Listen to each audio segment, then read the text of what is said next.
Welcome to Schmoeville, that podcast that is all about our schmoes, Mark Ellis and Christian Harloff, and what it's like to be a fan of those guys. I'm Ryan Snelling. And this is Paul Wolf. What's going on, man? You doing all right? I'm doing okay. You know, I had a pretty good week. If you guys listened to last week, I had a pretty big interview. How'd it go? Oh man, I tell you what, I've never had this happen before. And if you guys out there in Schmoeville have had this happen before, please let me know if it's a regular thing. But I haven't had an interview for a teaching position for 7 years now, and this is the first time I've had an interview for a new position. And I went in, and it was with HR, and I brought all my toys and things to show them, like the games that I do, and kind of showcased things that I have accomplished and things that I would love to accomplish in the new district, all that. And the guy read 51 questions to me, 51 straight questions, deadpan questions, boring, but I answered them as best I could. And at the end, he set up the second interview before I left. Not even like, okay, we'll call you. Yeah. It was, hold on a second. Let me see what time is good. We are interviewing tomorrow. So I was like, well, okay, sure. Sure. So I had the follow-up interview the next day. Oh, I didn't know you had the follow-up already. Yeah, I know. Yeah, I was pretty stoked. So as of right now, it's a waiting game because the posting for the position closes at the end of June. But for those of you, again, who are out there that are teachers, know that there's retirements, there's other people that want to move different positions. So I might get word later on this month or in June when school's getting closed. But I felt very confident. I was I did the Mark Ellis facial emoji type of things for my wife because I can't really announce things about this. So I did the best Robert De Niro face, like pretty good. It went pretty good. So I was pretty confident in that. So, hey, when I know, Schmoeville will know, and you'll probably be hearing me again do a nice little Scott Mance impression once I've got this new position. So I'm really excited. This week has been really cool. So yeah, that's all on my end. How's been the week for you? I know you've been pretty busy and not feeling too well. Yeah, it sucks. My job, it's only I don't think I've ever told this. I remember we had the Schmoeville Origin episode, and I never once told people what my job was, and you were talking a lot about what you did, respectively. But yours was I was probably intimidated. You were talking about being Teacher of the Year, and there's no way I could, match that. But I am a part-time customer service manager at a massive hardware chain, one that you've absolutely seen commercials for on TV. It's part-time, but it's also like it just goes with the season. So like in the summertime, I get up to full time, but it's just a horrible season because it's so busy, and I can't really talk much about my job on the air, but yeah, it's picking up, and it's very stressful because, it's hard to adjust my podcasting schedule with an increasing job schedule, and it's just kind of been stressful. Plus I haven't felt well. So yeah, but I'm okay. I did want to mention, and I wanted to say this last week, and I forgot. So Christian has been doing a really great job plugging us lately. And he was really funny about it last week, making fun of us and how we talked about The Conjuring. I wanted to express this in Schmoeville. So this is like the only place where I'm called Ryan, and I don't really like to correct people just because, I don't know, it's not really that big of a deal. But moving forward, I realize more and more people are calling me Ryan. I actually go by Snelling in like my everyday life. Like my mom calls me Snelling. I've been Snelling for years, like over a decade. And Ryan is very foreign to me. And I think you even call me Ryan. So I don't even think I've told you to call me Snelling. Have I done that? You have, but it's just commonplace for first names, so I apologize for that, and I will correct myself, and just look out for Christian to now mispronounce your last name from this point forward. I hope not. And I don't want people to be like, well, he just wants to go by his last name because Christian calls him Riley and Ellis. No, it's because I was always I was always Snelling. So, but yeah, feel free to call me Snelling. That's what I actually go by. Speaking to the fans, we're getting a lot of requests to be on this show. This week, it was probably best that me and Paul kind of regroup and do this together, because we had some things that we wanted to course correct moving forward. But I know some of you are like, hey, did you get my request? The best way to get your request in is if you email us at schmoevillepod@gmail. That's there because Paul and I so far have been getting like separate messages on Facebook and Twitter, and it's hard for me at least to keep up with that. So now we can put them in this Gmail, and me and Paul can both look at them. And I got a nice little label that says Schmoeville fan, or it says something on there. So I know. I just ask for you to be patient. We're always looking for a guest, and yeah, sometimes we work out. Like, we're gonna have Robert Butler III on the show. He was actually supposed to be on today, but we worked it out to where he's gonna come on when school's out here in a couple of weeks. That way we can actually get him in on a Friday when we record, and it'll just work out a whole lot better. So look forward to that. We'll probably be looking for a guest for next week, right, Paul? Yeah, we're going to try our best. Like I said, we got a list, and those of you listening that have given that request, it is not being ignored. We are going to get some screening questions out there, just for being comfortable on camera, on microphone, and just past history with the Schmoes to see where you guys are, so we can get a good new take, if you will, on the Schmoes. So just stay. I guess keep your ears and eyes out, and make sure you guys are just listening to this, and checking your emails, and checking the Schmoeville Facebook page to see when or if you'll be able to make it.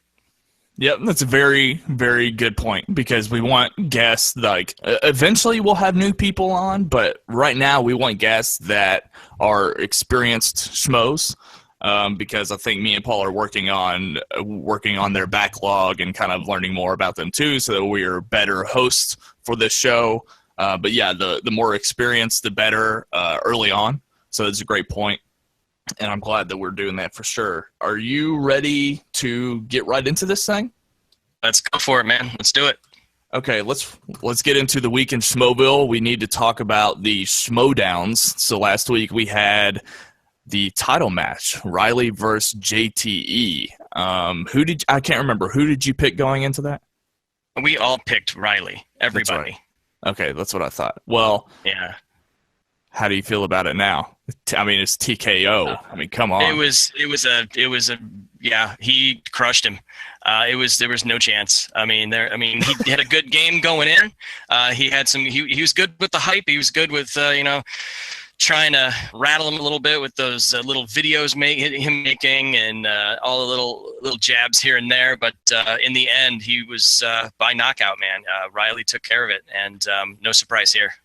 Well, let me kind of elaborate on that. There was no chance after Riley picked Star Wars, because JTE was a contender until that point, right? That is true, yes. And I feel kind of bad, because early on when I started watching Schmoes, I just counted JTE out, because he was the guy that flubbed people's names, and we have a massively funny example of that even from last night's show. I don't know, man. I just counted him out, but I think a lot of people do that, because all week you hear the Schmoes, don't count JTE out. He's tough. Absolutely, he is. He just didn't stand a chance when Riley chose Star Wars, and JTE, obviously didn't get something like Rocky movies or something that he's strong in. So, So do you prefer, do you enjoy seeing big matches like that end in knockout, or would you rather it be neck and neck? I do enjoy the upset, the full out back and forth, going toe to toe, and the Makuga Wolf one. It was back and forth, and she took care of it at the end, and so I do like that. The one with Schnepp and Finstock, the back and forth there, and then the eventual knockout. I love when Christian does.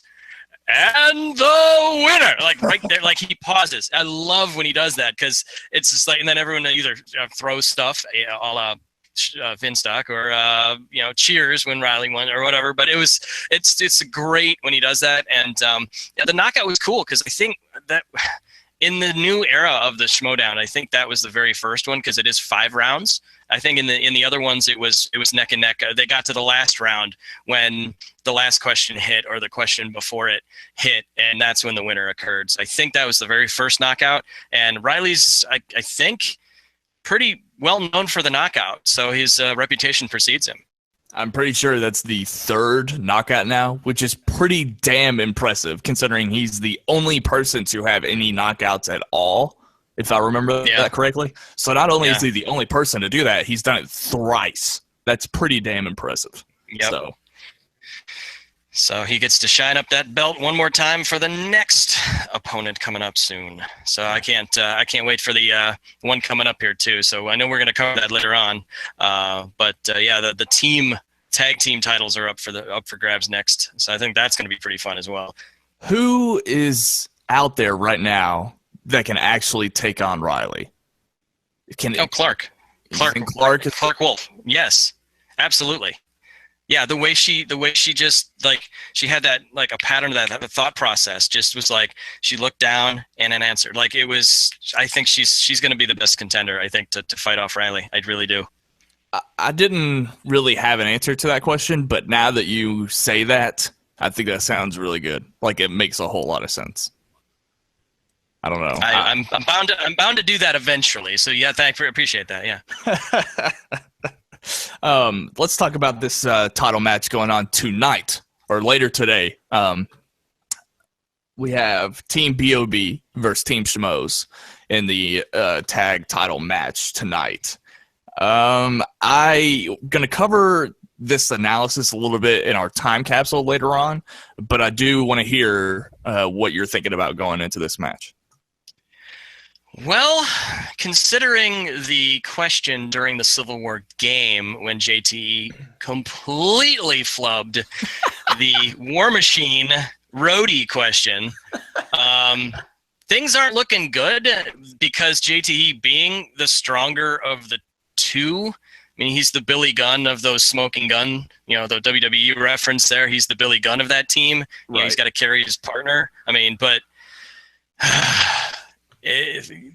that is not a good indication of things to come. I don't see it being that JTE is the stronger of the two competitors on that team.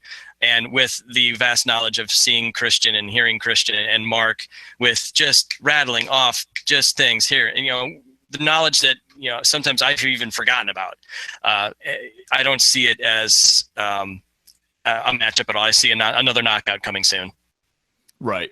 I agree, but I have a follow-up question to that. So, Schmoeville, we're not idiots, and I think they've even talked about it before, but we all know that they pre-record those things.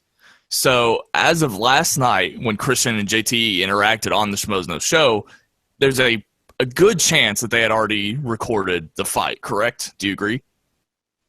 That's not out of the realm of possibilities. Yeah, I do feel that they might have already taped it, or they're taping it today for later on. So I know that JTE and Finstock aren't the most present people on Schmoes Know, at least in Phase 6. They haven't been.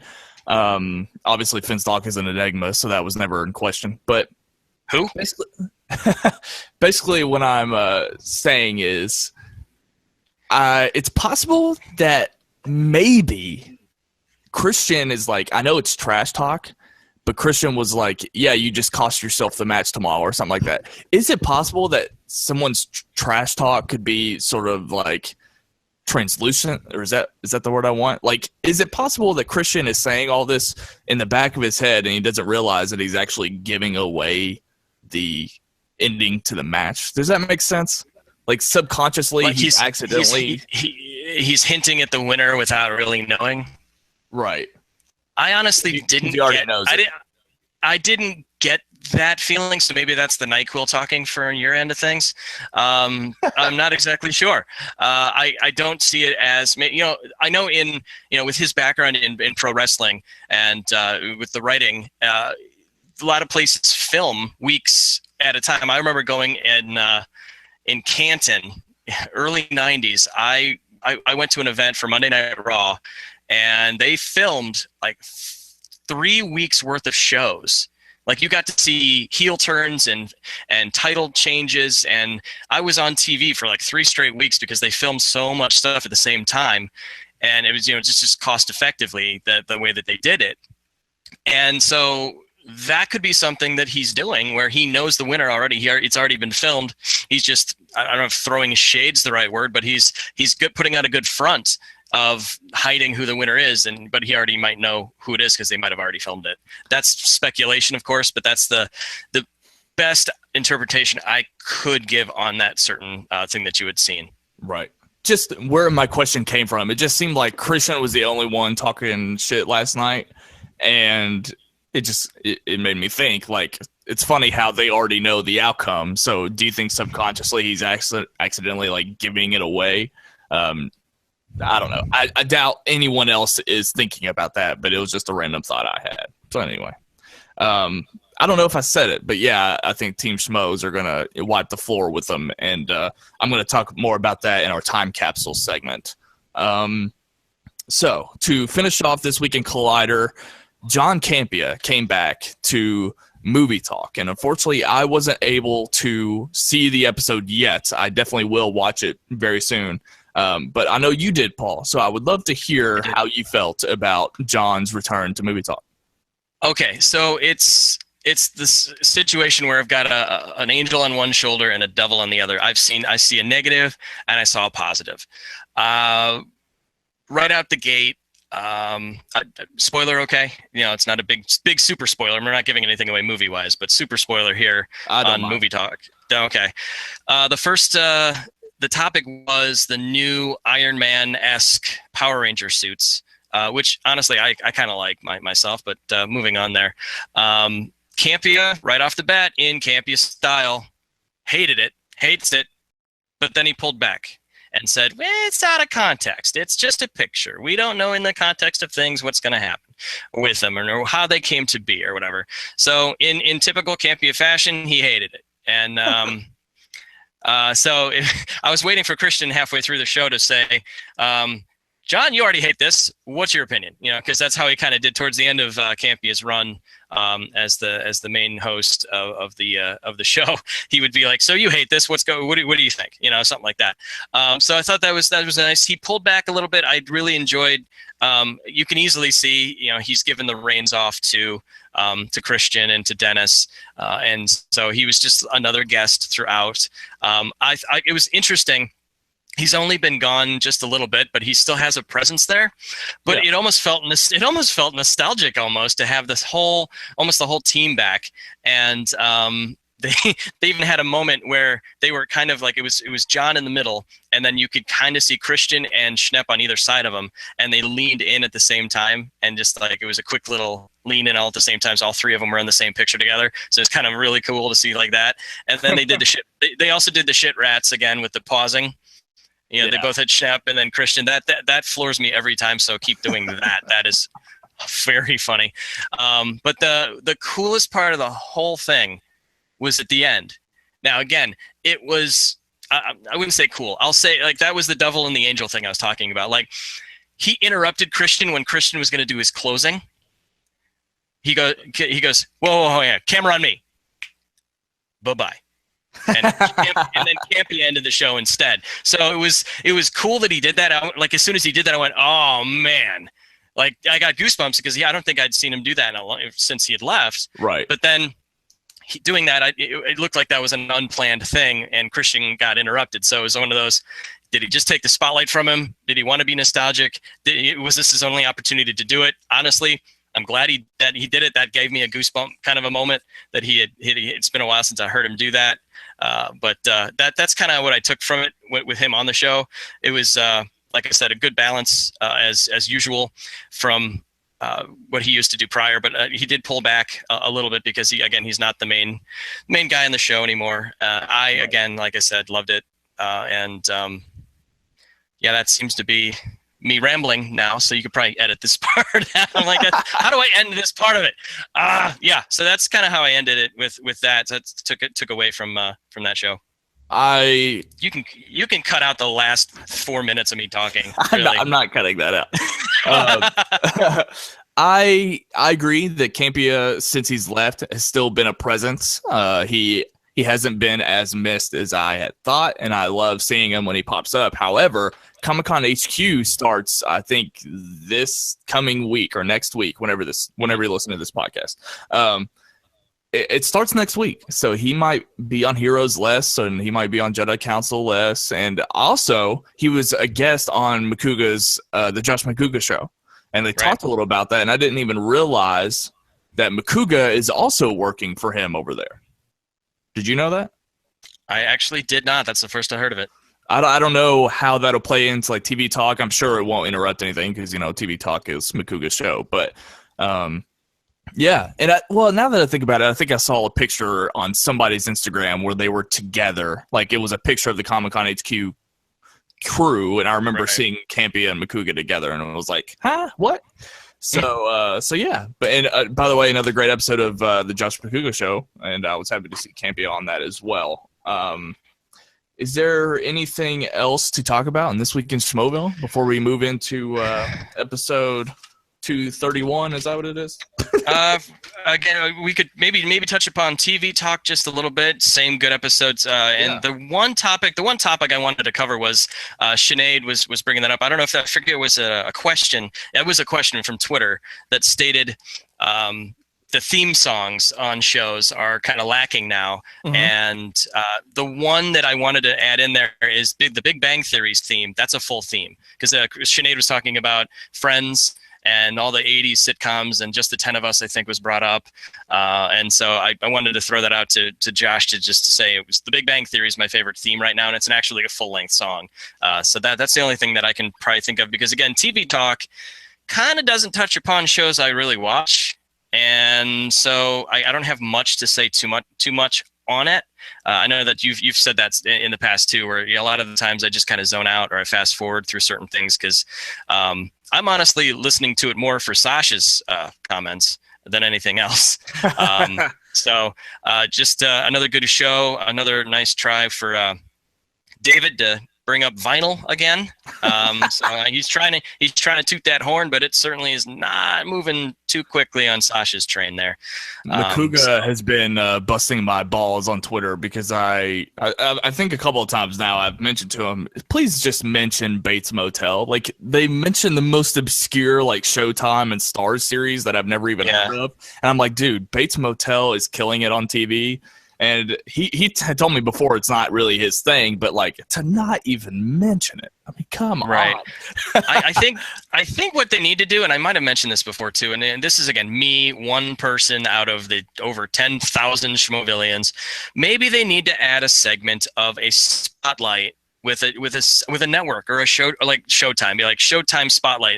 Talk about shows on just that channel, and so you can get more flavor of that. And moving on to the possibility of it being weekly, I know that's still it hasn't really truly happened, and I know that's where they're heading, if the viewership is there, but to do that, that's going to cover more ground, because they just kind of cover the shows that are the popular ones and not the obscure ones like you had mentioned. That is a great idea.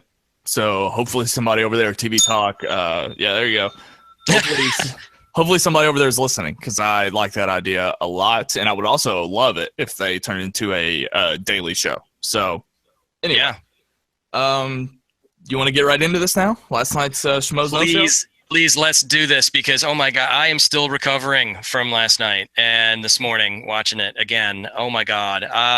231 will go down, in my opinion, as one of the top Schmoeville shows, or not Schmoeville shows, Schmoes Know shows since its beginning. I tell you what, I have never, coughing fits because I was laughing. I couldn't breathe. Yes. I tears. Like if you saw Riley's face when Ken, this is basically it. Ken Napzok, good old pit boss himself, comes in, 3 sheets to the wind, completely just gone. When he revealed during the news the winner of the movie fights, Riley's face was exactly how I was. I was bright red, tears. I had to stand up myself because it was just like, if I would have literally rolled on the floor laughing, that would have been me. I just could not handle it. Like every single person in that room was floored on how trashed this man was. And I tell you what, I haven't seen many memes yet. I haven't seen any GIFs or GIFs, however you pronounce the damn thing. GIFs. But that's going to be, throughout the history of this show, one of the top moments. And I lost it. I sent a message to Christian right away, like, I lost my shit because of that moment. And the way he delivered it, I mean, he did a pretty good job keeping it together. JTE calling the alcohol in him his spinach was fun. Oh my God. I tried writing notes on what he covered, because usually at the end they kind of review it, but no, they didn't. They were, Right. laughing too damn hard. And oh my God. I mean, I put down there a few times, like Riley left, Riley losing it, Riley crying, Riley standing O. I mean, oh my God. You saw it. I mean, did you have the same reaction? If you didn't, you don't have a sense of humor. What did you think of that? It was amazing. And like Ellis said it perfectly. He's like, I feel like I'm about to watch a playoff game where I'm really nervous and really excited. And I was like, dude, I mean, that's it. I mean, that's how I felt. I was actually probably more excited because I don't have as much to be nervous about, because, it's not my show if it goes down the toilet. But I loved it. And the sort of, I'm going to be talking about this in Time Capsule, but basically I've been going back and listening to a lot of old episodes, and there was a particular Schmoeville themed episode. I think it was number 183, if I remember correctly. But basically all they did the entire show was discuss Schmoeville and take a bunch of questions and take calls and all that good stuff. In that show, Christian was asking everyone what their favorite moment from the show was, and I'll talk about that later. But I think that Drunk Ken is, here in like 6 months, gonna be one of those moments. And like Christian even said that like Drunk Ken is gonna be and he called it the highest viewed video that they put up, the highest viewed segment of the show. Mm-hmm. And I agree completely. It was just like, I knew that I was watching a very important moment in Schmoes history, and I have been getting a lot of shit because I don't know too much, but I saw this one, and you saw this one. So I did. I mean, I woke up my son from sleeping that badly. Like, Daddy, are you losing it? Yes, sir. Yes, I am. I'm losing it. That's what he said as soon as he woke up. That was the first thing out of his mouth. I was losing it. I could not stop laughing. Seriously, from the very beginning of the episode. I mean, everything was just hilarious. I mean, it's just, they couldn't stop. I mean, everybody. Oh, I mean, from Mark's desk to everything about everything was just completely just on the floor, laughing out loud. You name the acronym or whatever you want to call the text talk. But my God, I mean, this was unbelievably just gut busting. And I mean, that was the main highlight in my eyes, was that. And so just kind of looking through the rest of that show, I'm glad to see that Bretflix has not been canceled. So let's everybody get off that bridge. We're okay. He's going to have a new name. Brett again at the main table was another cool thing that I saw, and I really like that he's there, bringing a new element to the show. And he does know things, and that train is a moving, as you will, with that. And then they're just completely going back and forth to the train reference the whole time. Was really, really funny. I think Brett. I'm kind of worried about him because every week, and yeah, Schmoes talk about this every week, but a little bit at least. So I'm worried for him that he is taking fan reactions to heart too much. Like I want him to not think about that kind of stuff, and I think Christian and Mark apparently had some kind of discussion to get rid of the laptop, and I think this was the second week. They did that last week. But I think it's probably healthy, even though I love Christian getting pissed. It's probably healthy that they ignore negative fan reactions as much as possible. And Brett is new to I don't know much about him, so I don't know if he's appeared on other shows or anything similar to this, but he's new to this space.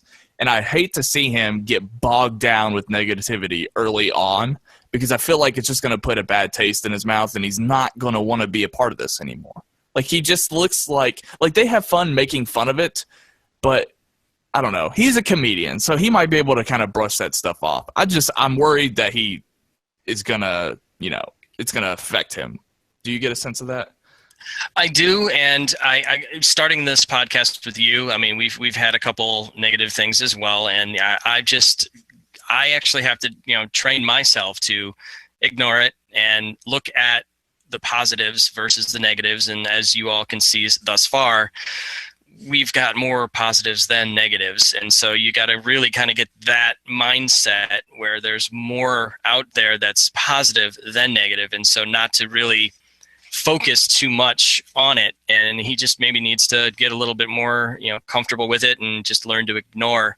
And as hard as it may be, I mean, that's literally fuel to the fire. I mean, you could see with Christian how he has turned those negative comments into one of the funnier bits that they've had. I mean, reading the trolls, unleashing the trolls segment with reading that in voices, just to make fun of them, and calling out the ball bag that last time with just don't watch it, turn it off.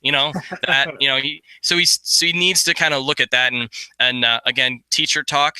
Sorry again, but modeling it. Oh boy, here we go. Christian is modeling this type of behavior for Brett to learn from. And sometimes that's the best way to learn, is from doing it and then watching them do it to try to then emulate what it is that the proper behavior should be. And so that should be something that looks like Brett could be definitely benefiting from, because Christian's a master at that. And I did get some positive feedback with Teacher Talk, by the way. Had some good comments for that. So don't you make fun of it. It was good. Okay, I liked it. I'm sorry. Let's talk about Christian. Let's talk about Christian for a second, because we were talking about how hilarious the show was, and we'll talk more about that for sure. But it was just really peaking, and then you have Buzz Killington come in when they reveal the casting of Han Solo, and Christian's reaction was pretty much just nothing. And I wanted to see him get really excited or maybe a little irritated because it wasn't Taron Egerton.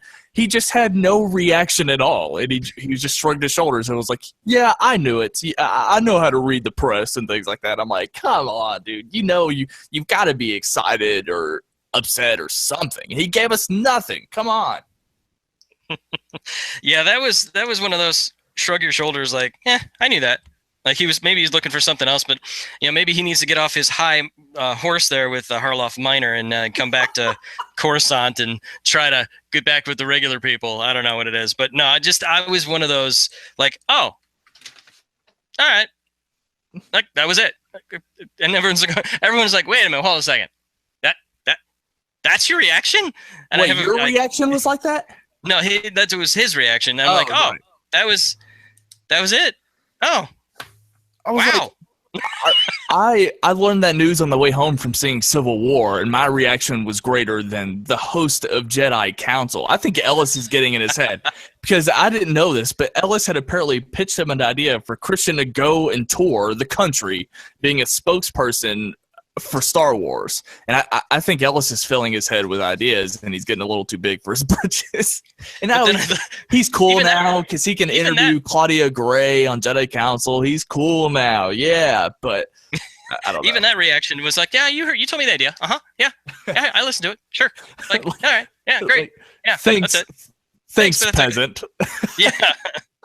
Bow to me.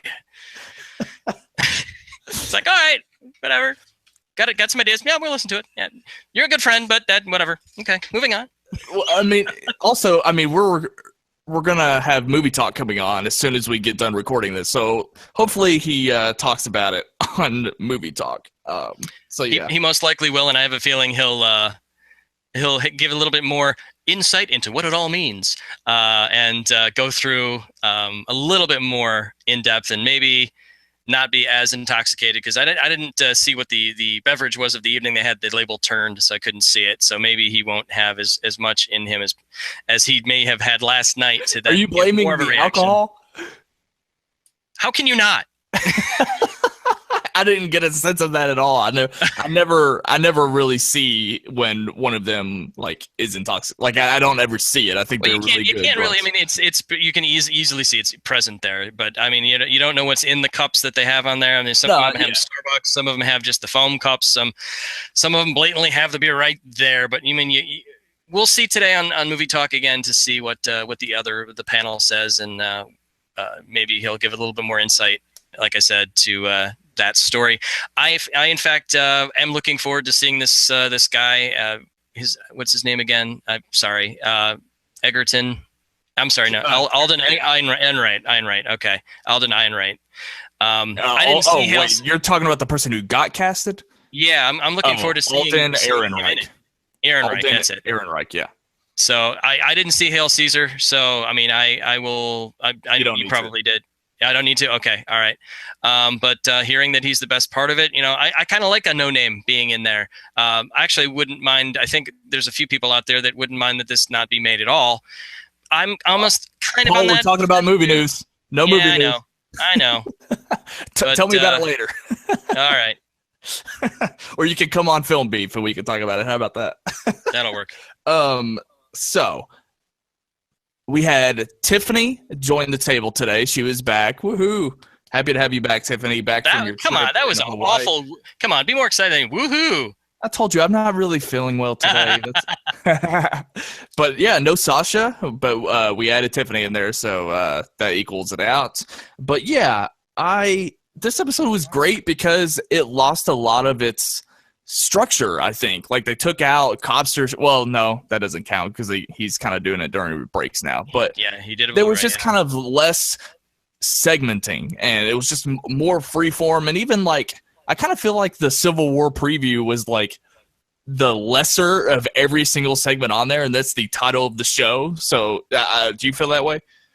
Well, seeing where he was with the two word titles were sex and violence, that was the last. So yeah, I guess it's again, I wouldn't say clickbait, but I mean, Civil War's coming out. It's out now. So of course that was going to be something they wanted to chat about. And they did talk about it a little bit in the right after Brett. They talked a little bit about how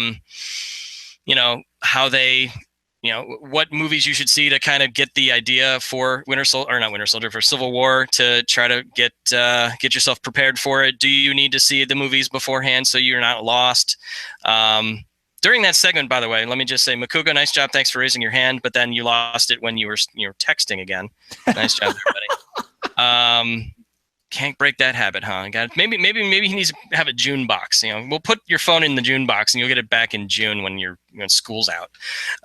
Stop texting while the show's going on. Pay attention. That was the only thing I took away from that Conjuring clip that Christian made fun of us for. The only thing I took away from that is I learned that Makuga is a fierce texter, and Leanne even backed that up last week. So yes, she did. But yeah, I think they did. They had a little bit of a sprinkling of the Civil War with the guessing the gate, I guess, or guessing the box office. And I'm actually my prediction was a little higher than that, but that's whatever. We'll see. So yeah, they had it sprinkled in there, and I kind of saw a little bit of the segments were kind of almost in the same vein of things. They just didn't have as much. Like they did move Cobster's Blu-ray review, and I actually really enjoyed the Blu-ray review of Joy. So that was pretty cool how he did it then. And of course, they still did Brett flicks, but like they took out any picks. It was just kind of a little more loose than I'm used to Phase 6. But I'm not complaining. Yeah. Like I'm not complaining at all, because I actually was going to talk about how nice it is to see them do that every once in a while, because like you were talking about how movie talk was, the analysis part, and just Schmoes Know Show in general is a lot more loose. Obviously they're cutting up and they can drink or whatever, but this was just extra loose, and I absolutely appreciated it, because obviously going back to what we said, I think this is going to be a very pivotal episode moving forward in the history of the Schmoes. So by no means am I complaining about that. No, not at all. It was definitely worth mentioning for sure. Yeah, and by the way, Cobster, Ren and Stimpy, there you go. There was your reference that you had during that Blu-ray review, and I got it. So I have a feeling Snelling's now going to say, what are you talking about? No idea. Exactly. There it is. That's twice. So maybe I need to send you some more of that. I sent you the song from last week about Aerosmith. I sent you the song to listen to. So now you got to watch some Ren and Stimpy. That's one of the best animated shows out there from the 90s. What's up?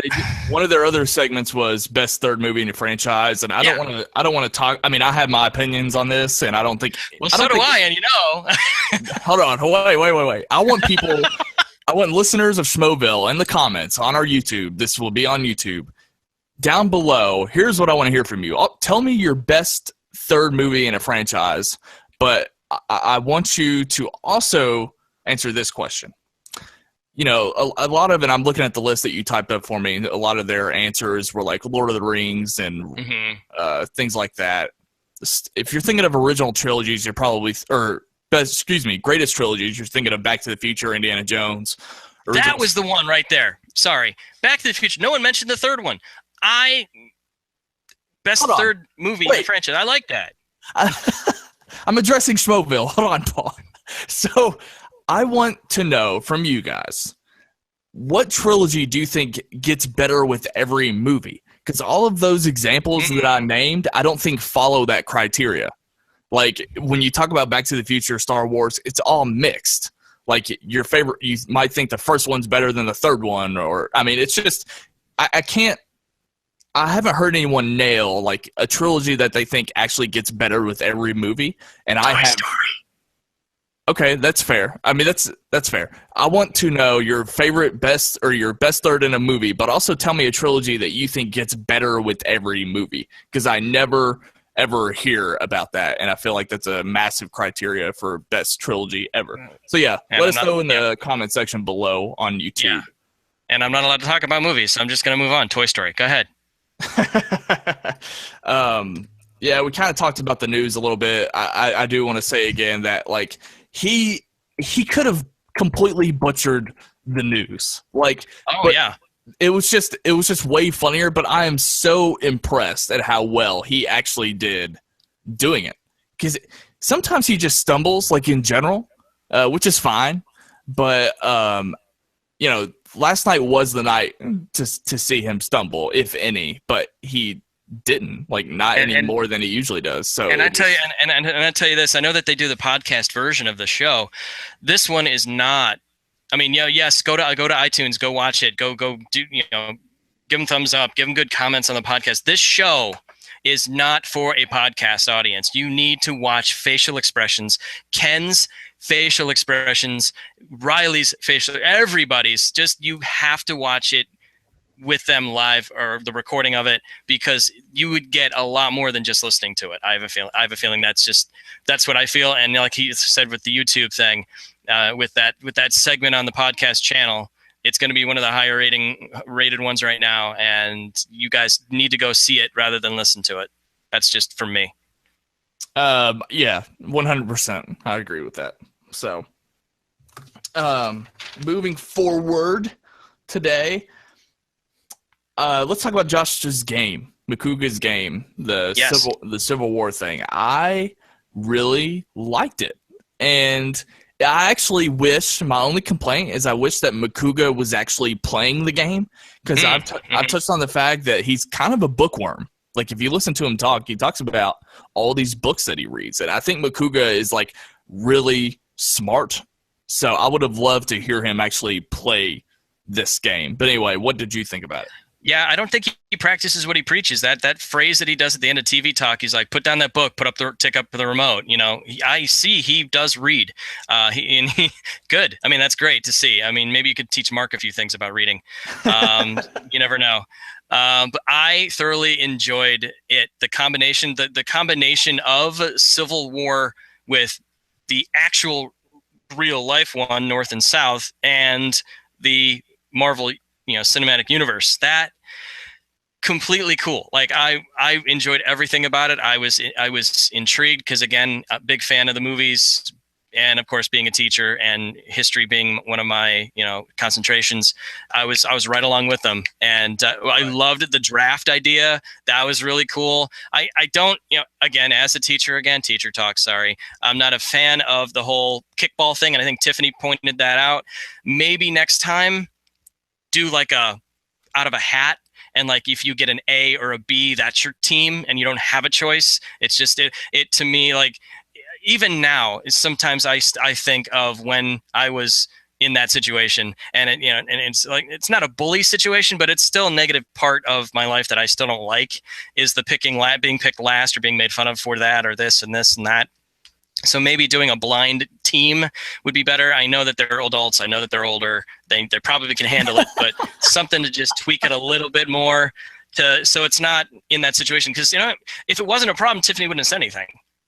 And she might have been joking, but I don't know if she really was or not. So I just think that was the only thing that I thought would be a little different, and that's the way I would handle it. And I am in 100% agreement with you. I would love to see somebody else come in and host a game with Josh in it. And I'm free during the summer. I'm a teacher. No, I'm just kidding. Actually, no, I'm not kidding. I'd love to be there. But yeah, I don't know who would do it, because everybody was on the show was on the panel. I mean, was on either Christian's team or JT's team. So I didn't see anybody else that could be behind the scenes. I mean, maybe Dennis. I don't know who else. RB3 was playing, but he was playing. Yeah.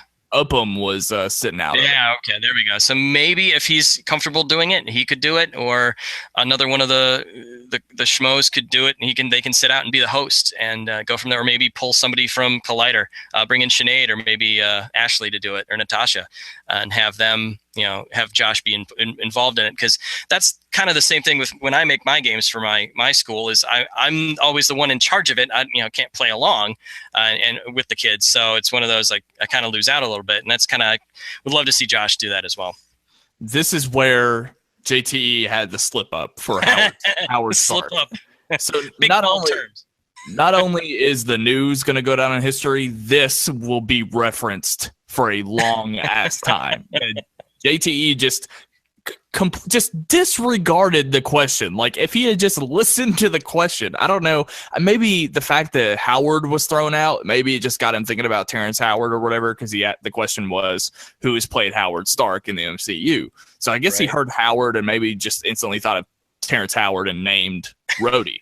My God, I laughed my ass off. My notes, it just says LMAO on this piece of paper that I'm reading. Oh my God, it was great. So, a test of things to come. Yeah. Another thing we didn't mention too were I love impressions. I'm a sucker for impressions. So at the beginning of the show, I loved when they were going back and forth, and that was part of when they were reading the fans' negative comments. They started bringing in John Lovitz and stuff. That kills me. Anyway. Like I said, like they take a negative and turn it into a positive. What else do we got on this episode? I think we're kind of winding down. They did a Q&A. I did like the Q&A and how it was short, and it was what, 3, 4, 5, 6, about 8 questions. I was intrigued with the Fight Club comic book question. I might have to go over to my local comic book store and pick something up. Fight Club again is in one of my top 5, or top 10, so I would like to check that out. That'd be kind of cool. That was the only thing I took up from that. A lot of the other stuff, the Q&A questions, kind of reiterated what Movie Talk's done. So I love hearing from fans if Christian allows it, because Mark even said that too. Like, are we listening to the fans? Yeah, okay, we'll listen to the fans today. Sure. I want to say a huge thank you to Mark and Christian for plugging our show. They've been kind of doing it more frequently. And, we briefly talked to Ellis about it last week when he was listening to us on the road. And that's always fun to hear. I'm really glad that those guys are enjoying what we're doing with this podcast. Also, Ellis snuck in a film beef shout out, which that's what made me smile. Is I guess he kind of forgot that Phil wasn't a part of Schmoeville, but he got in the film beef plug at the same time. And I think Christian can be heard saying like, "Who's Phil?" when Ellis plugged him. So thank you to that. And we briefly touched on last week the personal questions game, and it was hard to talk about it because Leanne hadn't seen it yet.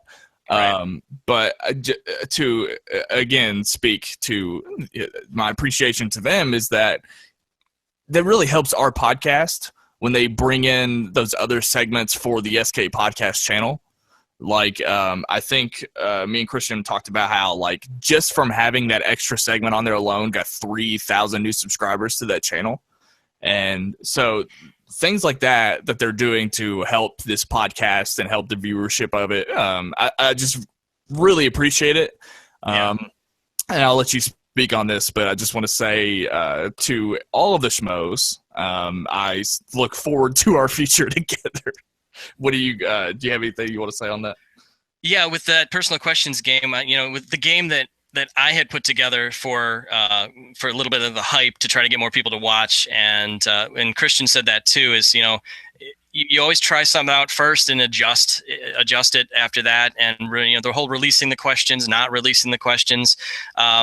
With the game that I had put together with that sheet, with trying to match everything up based on the actual show, and then him releasing the questions anyway in the description, kind of nullified my game. And in fact, I didn't get any submissions for that game anyway, and that's okay, because he even mentioned it. If it doesn't work, fix it. And so it was more successful when he released the questions, and it was a lot funnier when you knew the questions. And so at this point, that game that I put together is probably not going to happen unless they do adjust it again, and we can maybe try something new.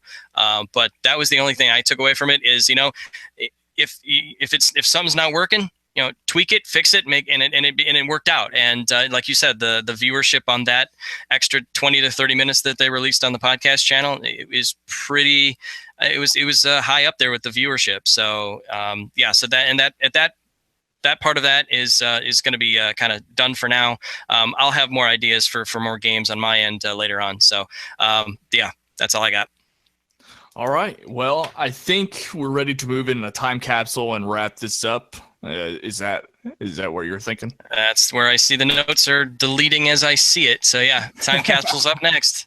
So I guess to all of you seasoned vets who don't want to hear a bunch of noobs talk about older episodes, now it's your time to leave. But there's a lot of things I want to talk about, actually. I have been going over and revisiting Schmoes Know movies, which was the first podcast feed, and I think it's the start of phase 3. I can see you typing that stuff. I think it's the start of phase 3, but I might need to be corrected when they start at Toad Hop and recording at Universal Studios, which is cool. I didn't know that. Gold star for you, sir. Yes, sir.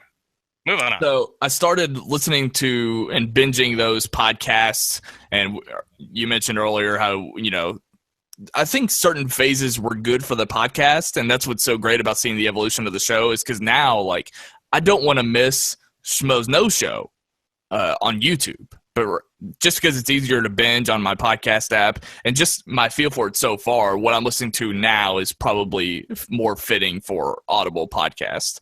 But that's really interesting to consider the evolution of how the show has been done over the years.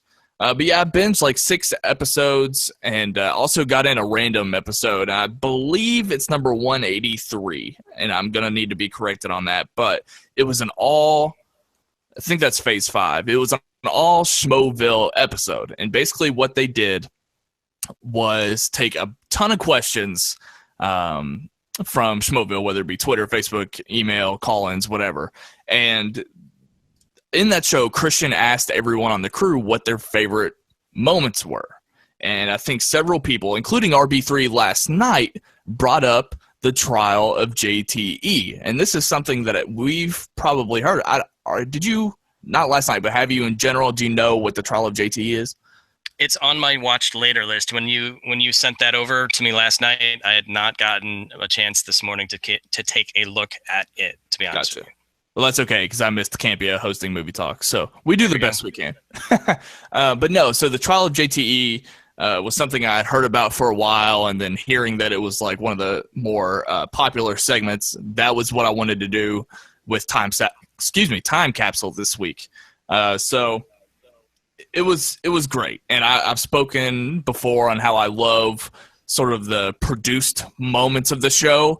And I'll have to go back and watch the episode that predates this, because it came from a Schmoedown where JT was accused of cheating off of an answer sheet or something like that, I think. I'm already butchering this because I don't remember exactly. But no, JT was accused of cheating in a Schmoedown versus Ellis. And the next episode, or the trial of JT, was about him being either found guilty or not guilty, and they had Finstock be his lawyer, which was amazing, and Ken Napzok was the prosecutor.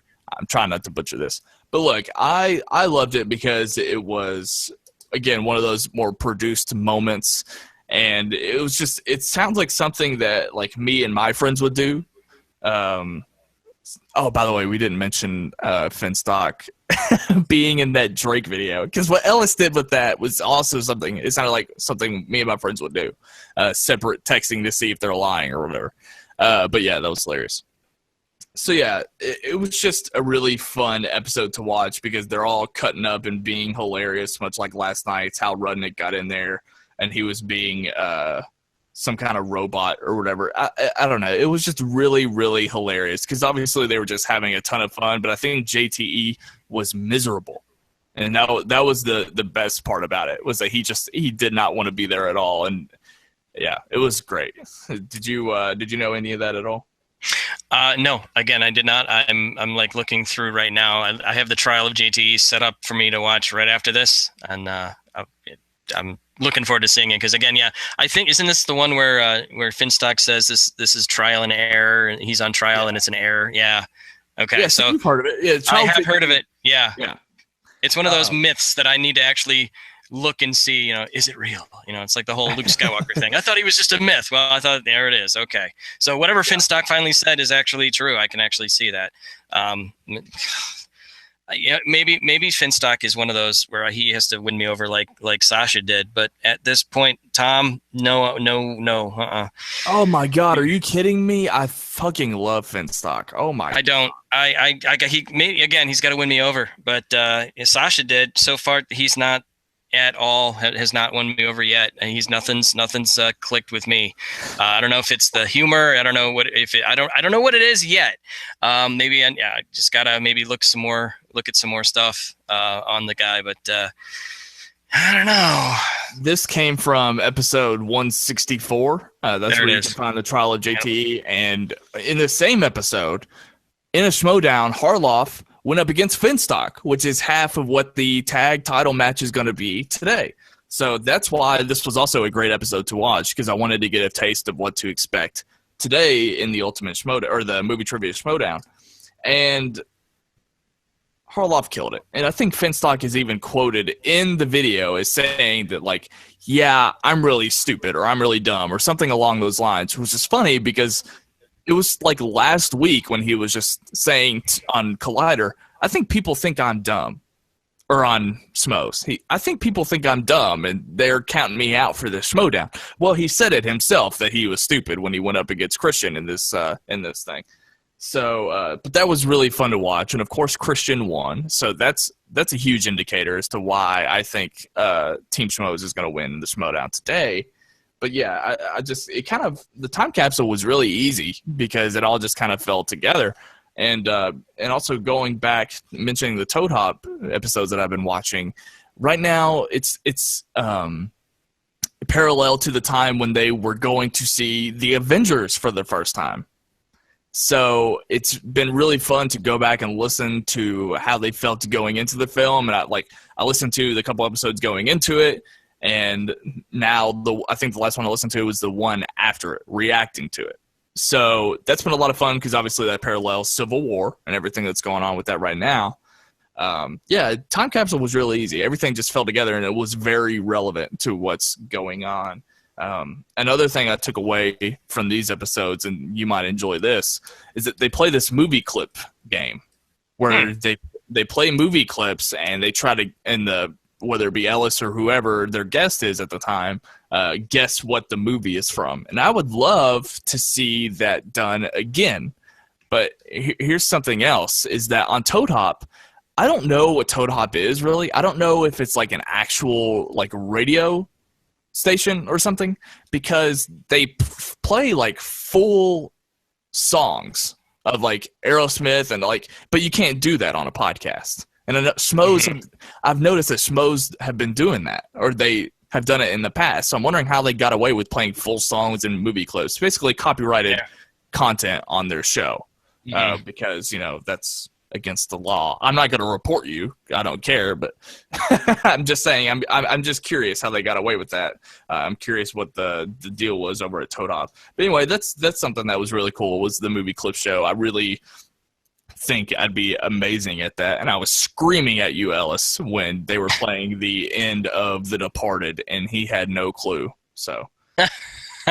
That's the greatest thing, and that's what I've mentioned too. Is for the movie games that we've got. Maybe have some clips, maybe audio clips. I've done that before too, just to plug my own games again. I recorded the audio of certain movie clips, and I've had students for fun just kind of guess that, and it's kind of like Seen It. If you guys remember Seen It, absolutely. Let me see. Oh yes, a reference that you got. Perfect. Yeah. I still have those. I've got the comedy ones, and they've got the little clips here and there, and the jumble, the puzzles types of things. That's the kind of stuff I'd love to see added, and I'm completely in agreement there. And looking at the Toad Hop that you were talking about, it's called. The tagline is "Radio Worth Watching," and there's Schmoes right up there. I mean, it's the very first. It looks like they like drew it themselves. It looks like somebody drew the actual Schmoes Know logo, and that's probably one of the first ones that they had. Right. And so if it's radio, then they can play songs, and that's been the thing. That's the thing that there's always a battle about should the artists get paid for it, whatever. That's a whole other headache right there. But yeah, I guess if it's radio, then yeah, they can play full songs. Well, and again, that speaks to how the show's evolved and how it's just.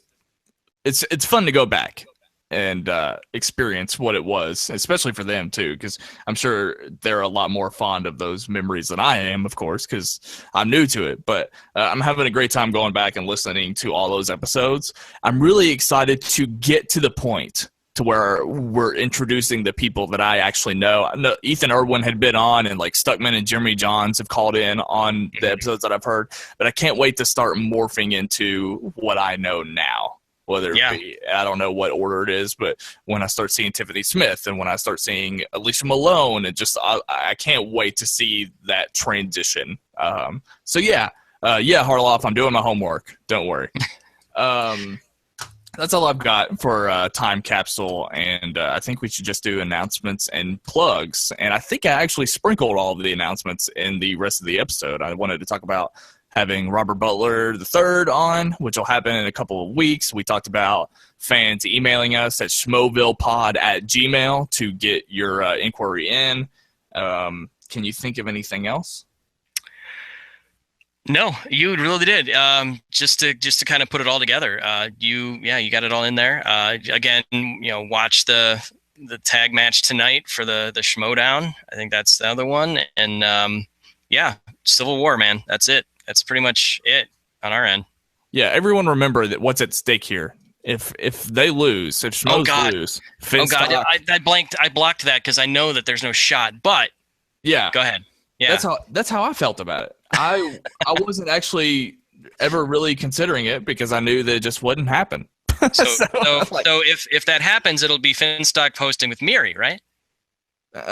I'm not touching that stuff. I'm not going there. That's No, I'm sorry. Whispergate and like what that involves. It's the most confusing, strange thing. Like they play it off as a joke, and it's like that's the strangest thing to joke about. I know it is. I was reaching there, but I know that I bet you got a couple of groans out there, and that's what I was. We should do like a cold case files, like investigation on Schmoeville. Like what the hell is going on with that? So, well, it obviously disappeared. So I think you're the first one to mention it since. So, oh man. So yeah, Christian's confident, man. That he is a confident gentleman when he says that if he loses, Finstock and his wife will host the next Schmoes Know Show. I mean that now watch them win for out of the blue. You never know. I don't think so. Anyway, let's close out the show. I had a lot of fun here at Paul. It was another great week in Schmoeville. Where can the people find you on the internet?